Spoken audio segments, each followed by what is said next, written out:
Topic हो गया आज का हमारा वृत्ताकार धारावाही लूप के केंद्र से अक्षीय दूरी पर चुंबकीय क्षेत्र की तीव्रता। तो इसका मीनिंग क्या, मीनिंग सुनो। देखो मतलब क्या, इसका मतलब है माना आर त्रिज्या का वृत्तीय यानी कि वृत्तीय आकार का, है ना, वृत्तीय धारावाही चालक, ध्यान से सुनना, वाई जेड तल में स्थित है। इसमें वाई जेड तल में स्थित है। ठीक, हमें एक्स अक्ष के अनुदिश, एक्स अक्ष के अनुदिश वृत्त के केंद्र O से, वृत्त का केंद्र बना लेंगे थोड़ी देर में, O, वृत्तीय केंद्र O से x दूरी पर चुंबकीय, x दूरी पर चुंबकीय क्षेत्र ज्ञात करना। क्वेश्चन अब समझ में आया क्या है कि, तो ध्यान दो, ध्यान दो, ध्यान दो, ध्यान दो। ये है हमारा y एक्सिस, क्लियर। ये हो गया हमारा x एक्सिस और ये हो गया z एक्सिस, क्लियर। अब जो लूप रखा है वो किस तल में रखा है, y z, और y तो ये हो गया और z का मतलब बाहर की ओर। तो जैसे कोई कड़ा लो, कड़ा है तो मान लो कड़ा है, कड़े को अगर तुम सामने से देखोगे तो ऐसे नजर आएगा गोल, लेकिन वो कड़ा ऐसे नहीं रखा हुआ है, बल्कि कैसे रखा हुआ है, ऐसे। ठीक है, यानी कि वो उसका जो विस्तार है y में है और z में, क्लियर। तो अगर हम कोई कड़ा लें तो वो एक ऐसे रखा हुआ है कागज के तल के लंबवत। समझ में आया क्या मतलब, ये कड़ा कैसे रखा हुआ है, कागज के तल के लंबवत। जिसकी त्रिज्या कितनी मान रखी है हमने, जिसकी त्रिज्या मान रखी है हमने r, समझे नहीं। अब हमें इसके केंद्र, ये हो गया केंद्र, ये हो गया केंद्र O। अब हमें इसके केंद्र O से यहाँ x दूरी पर चुंबकीय क्षेत्र की तीव्रता ज्ञात करनी है। यहाँ से यहाँ तक की जो दूरी है ये हो गई x और ये हो गया कोई बिंदु P। समझ पा रहे हो बात को, नहीं समझ पा रहे हो? कड़ा है किसी के पास, नहीं है, तो कड़ा है और कड़ा ऐसे रखा हुआ है, क्लियर। अरे समझ गए। और इसमें ऐसे धारा प्रवाहित होगी, ओके, बोलना पड़ेगा। यदि बात समझ में आई क्या, अब आगे चलते हैं। देखो अब हमने क्या किया, बिंदु P पर चुंबकीय क्षेत्र ज्ञात करना है, केंद्र O से x दूरी पर, इसे और थोड़ा करेक्ट कर दो, x दूरी पर स्थित, x दूरी पर स्थित बिंदु P पर, x दूरी पर स्थित बिंदु P पर चुंबकीय क्षेत्र, इंपॉर्टेंट है, ज्ञात करना। ये है हमारा टॉपिक, क्लियर। तो मैंने क्या किया, ध्यान से देखो, इसका जो ऊपर वाला हिस्सा है ये यहाँ मैंने एक अल्पांश ले लिया है और इसका नाम रख दिया m n, क्लियर, सही है। तो ध्यान से देखना, चित्र अनुसार, चित्र बन गया, चित्र अनुसार डेल L लंबाई, डेल L लंबाई के अल्पांश, अल्पांश का मतलब एक छोटा सा भाग, अल्पांश mn के कारण, mn के कारण बिंदु P कहाँ है, ये रहा बिंदु P पर चुंबकीय क्षेत्र। ध्यान दो, हमें पता है फिलहाल बायो-सावर्ट नियम का, और बायो-सावर्ट नियम लागू होता है अल्पांश के लिए, अल्पांश लंबाई के लिए। तो बायो-सावर्ट नियम के अनुसार क्या हो गया, del B is equal to mu not upon 4 pi बहने वाली धारा I अल्पांश की लंबाई del L sine theta upon अल्पांश और प्रेक्षण बिंदु के बीच की दूरी, नहीं पता हमें ये वाली दूरी, अल्पांश और प्रेक्षण बिंदु के बीच की दूरी, ये कितनी अज्यूम कर लिया हमने, r। क्लियर, तो ये हो गया r स्क्वायर। यहाँ तक बात समझ में आई। अब तुम्हें पता है जो चुंबकीय क्षेत्र होता है, चुंबकीय क्षेत्र चुंबकीय क्षेत्र सदा अल्पांश और प्रेक्षण बिंदु को मिलाने वाली रेखा के लंबवत होता है, यानी कि ये रेखा और यह चुंबकीय क्षेत्र की दिशा है,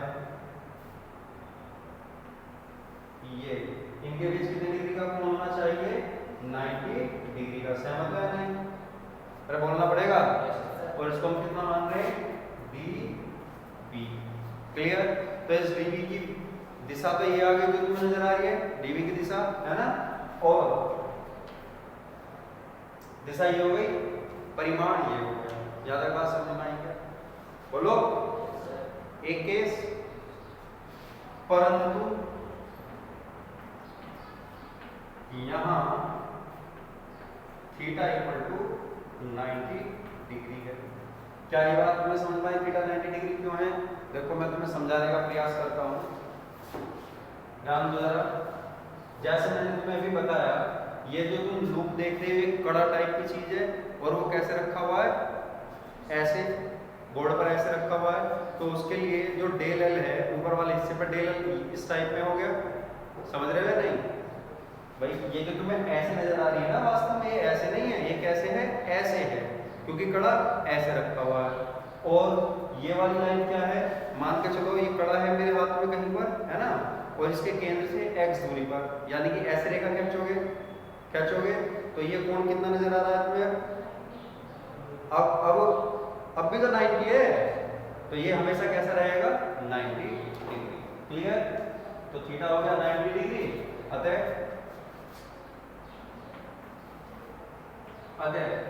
dB इज इक्वल टू क्या हो गया भाई, mu not upon 4 pi I del L upon r square. तो ये जो चुंबकीय क्षेत्र आया है, ये अल्पांश mn के कारण आया है। अब हम क्या करेंगे, अल्पांश mn के जो ठीक विपरीत अल्पांश है, देखो ये एक यहाँ जाए, एक छोटा सा अल्पांश ये हो जाएगा, जिसको हमने बोल दिया m डैश n डैश। अब ऐसे ही इस अल्पांश के कारण देखेंगे, ध्यान दो इधर, इस अल्पांश के कारण देखेंगे तो इसको मिलाने वाली रेखा, अब चूंकि ये रेखा केंद्र से होकर जा रही है और ये क्या है, वृत्त है, तो ये और ये लंबाई समान नहीं होगी क्या, जिसको हम क्या बोलेंगे, r बोल देंगे। और इसकी वजह से चुंबकीय क्षेत्र होगा वो इसके लंबवत होगा। अरे बोलो, मान लिया मैंने, इस वाले अल्पांश की वजह से जो चुंबकीय क्षेत्र उत्पन्न होगा वो dB, चलो इसके लिए डैश कह देते हैं, इसके लिए डबल डैश कह देते हैं। तो इसके लिए हमने बोल दिया डैश, और जो डैश कह पाएगा उसके लिए क्या बोल देंगे, डबल डैश। फिर उसकी वैल्यू निकाल लेंगे, फिर वो आगे की कहानी देखते हैं। तो एक बार इसे नोट करो जरा,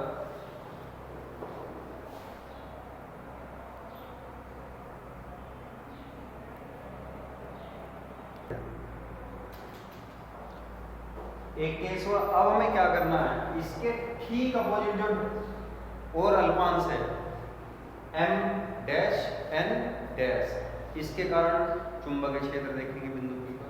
ठीक है, मैं इसको रफ करता हूँ।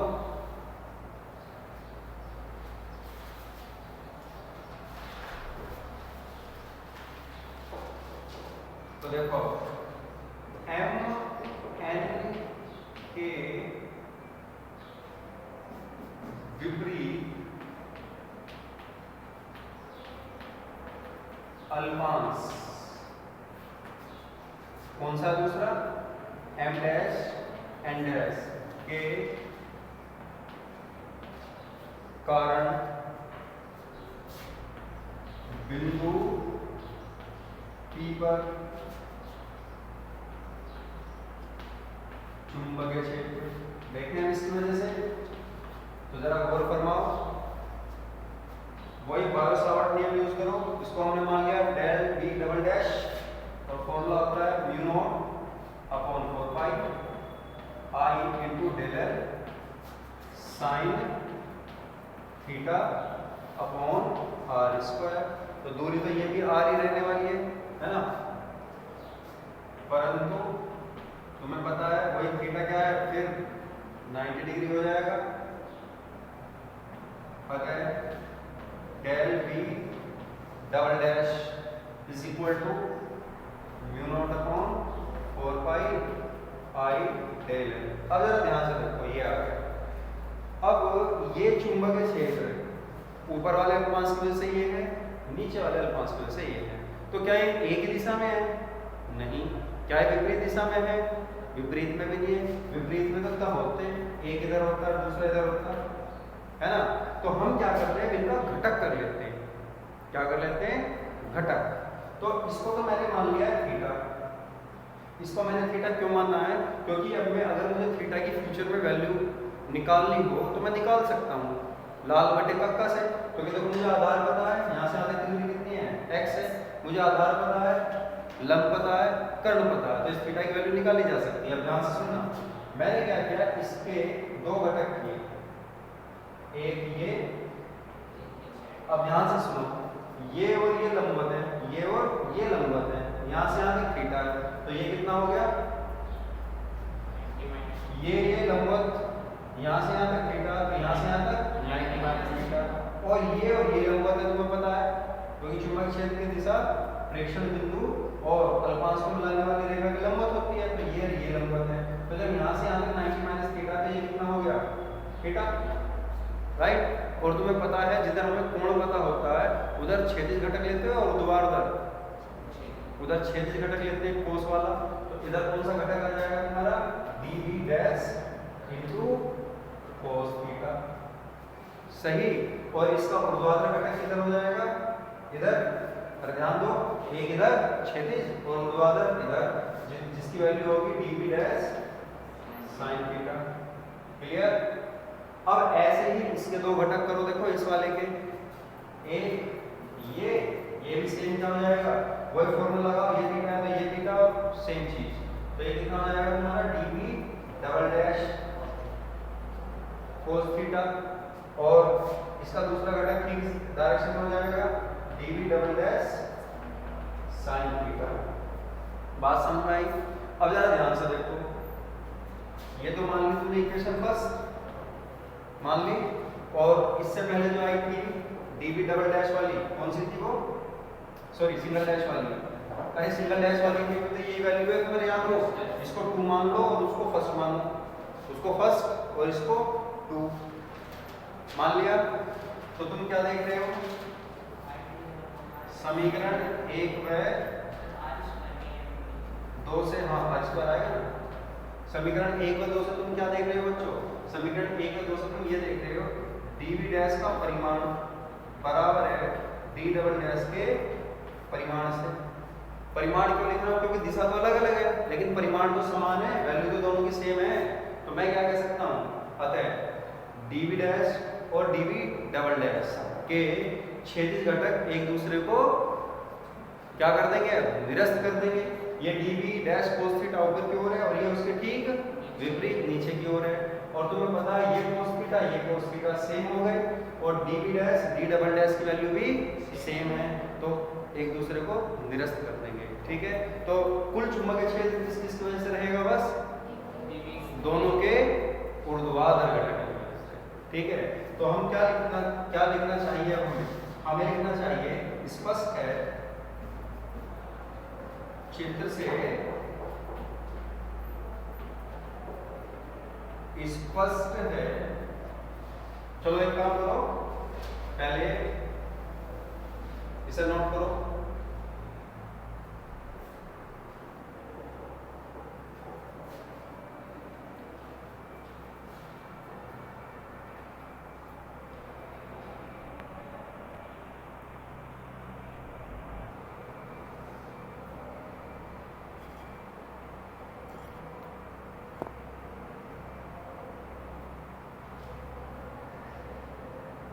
ठीक है, तो भाई यहाँ तक आ गए हम निरस्त कर। हाँ, तो क्या बात कर रहे थे? चित्र से स्पष्ट है कि dv डैश और dv डबल डैश के जो क्षैतिज घटक हैं ये और ये परिमाण में समान है और दिशा में एक दूसरे के विपरीत है, तो एक दूसरे को निरस्त कर देंगे। ये हमने यहाँ तक लिख लिया, निरस्त कर देंगे। तो अब जो कुल विद्युत क्षेत्र यानी कि वृत्ताकार लूप के कारण जो कुल विद्युत क्षेत्र होगा बिंदु P पर, वो इसके और इसके सिर्फ ऊर्ध्वाधर घटकों के कारण होगा। बात समझ में आई? अब हमें यही बात लिखनी है। तो इसका मीनिंग ये हुआ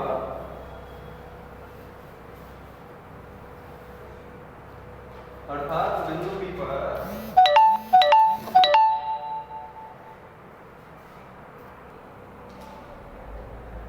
तो इसका मीनिंग क्या हुआ? अर्थात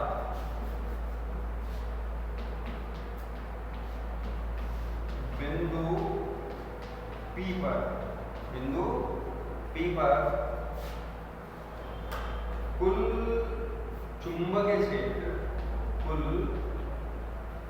चुंबकीय क्षेत्र किस किस के कारण होगा?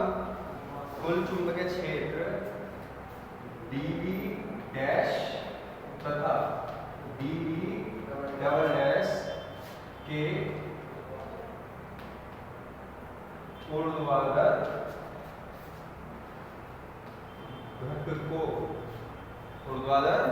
घटकों के योग के या ऊर्ध्वाधर घटकों के कारण होगा, ऐसे लिखेंगे, कारण हो। क्लियर? तो अब तक जो हमने बात करी है वो सिर्फ पूरे लूप की बात नहीं करी, वो सिर्फ अल्पांश की बात करी है। ठीक है, तो अतः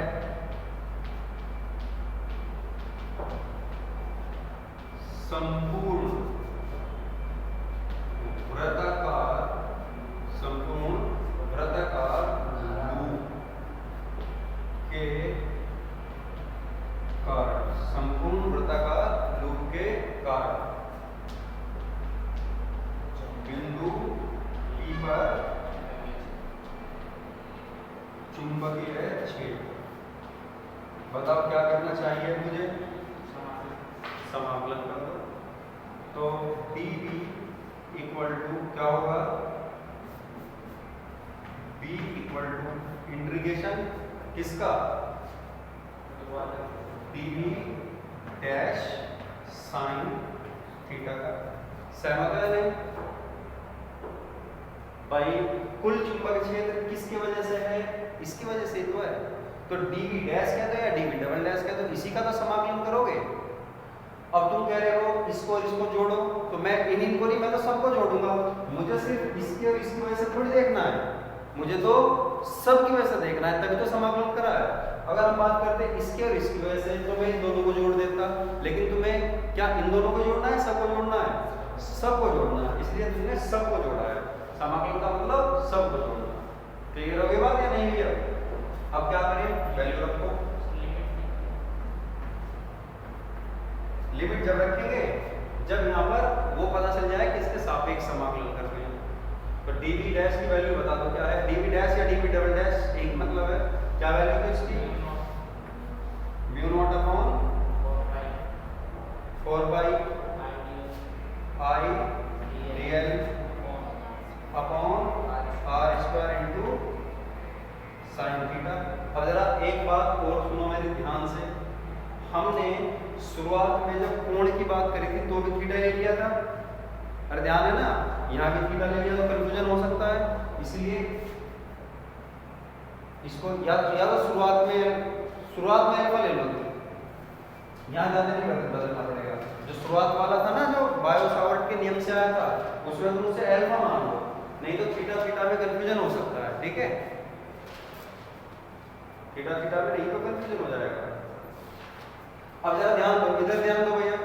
अब यहाँ क्लियर हो गया, हम देखो किसके सापेक्ष समाकलन कर रहे हैं यहाँ। अरे यहाँ ध्यान दो, किसके सापेक्ष समाकलन कर रहे हो, डेल एल के। अब डेल एल की वैल्यू कितनी हो सकती है, डेल एल की वैल्यू ये 0 से होकर और घूमकर पूरी हो सकती है, हाँ या ना। तो समाकलन 0 से 2 पाई r तक हो सकता है, सहमत है नहीं? क्या अल्फा तो तुमने शुरुआत में लिया है, बायो सावर्ट का नियम में लिखा था, शुरुआत में लिखा तुमने del B dash is equal to mu not upon 4 pi I del L sine theta. तो वहाँ साइन थीटा की जगह अल्फा कर लो, क्योंकि अगर मैं इसे अल्फा करूंगा तो मुझे बहुत सारी वैल्यू बदलनी पड़ेगी। और डी डबल डैश में भी शुरुआत में तुमने थीटा लिया है, वहाँ भी अल्फा कर लो। समझ रहे हो ना? क्यों? ताकि थीटा थीटा एक जैसे ना हो जाए। तो हाँ भाई ध्यान दो जरा, तुम्हें पता चलेगा समाकलन की ये लिमिट मैंने क्यों लिखी है, क्योंकि हम किसके सापेक्ष कर रहे हैं, डेल एल के।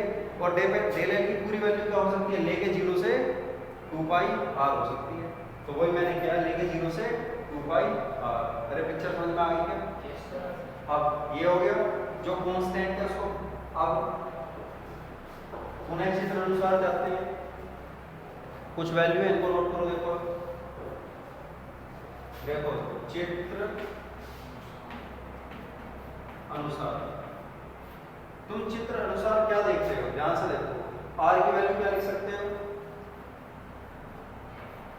Under root r square plus X square, है ना।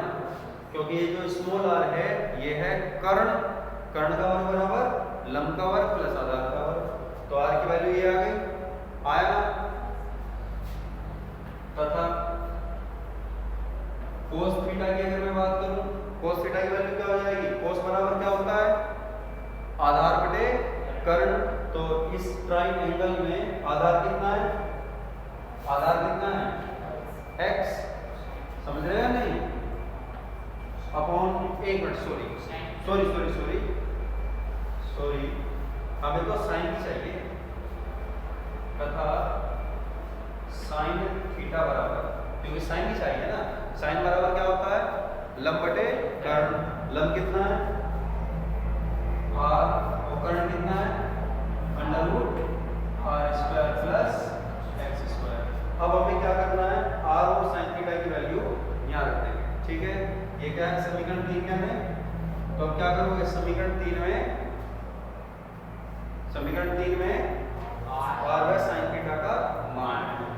अब उस चित्र का रोल खत्म है। ठीक है, इस चित्र का रोल खत्म हुआ। तो देखिए समीकरण